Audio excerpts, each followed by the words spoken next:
We have been really overwhelmed with the number of phone calls and ministry that we've had in one aspect of what His Father's Heart does, which we call the Journey into His Father's Heart, which is a counseling type ministry. And we've been busier than we've ever been. I really think the individual counseling has gone up maybe 80%, and couples have gone up about 200%.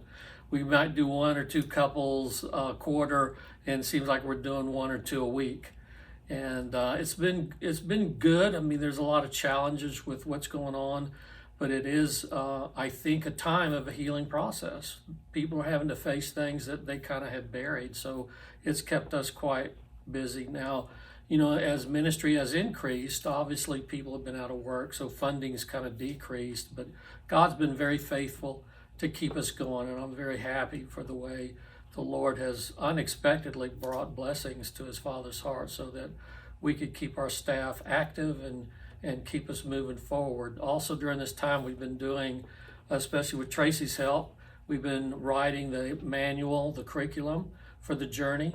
That's becoming real important because one of the great things that is growing from it is the ability to Zoom inside of the prisons, because no one can go in there anyway, and actually get that curriculum and that information to the men and women who are in prison. There's a lot of activity going on here in spite of what's going on out there. I mean, I like how you covered about, how COVID has impacted the ministry in-house, but it's also impacting the ministry outside as we're using modern technology to reach the men and women inside and behind walls during this pandemic, because it's extra important right now that we don't forget those men and women behind bars, because a lot of services, of course, everything's having to be reorganized and figure out, how are they going to have their services? How are they going to have their classes?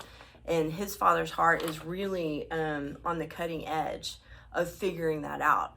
So we're really super excited about that, and we want to keep the momentum going.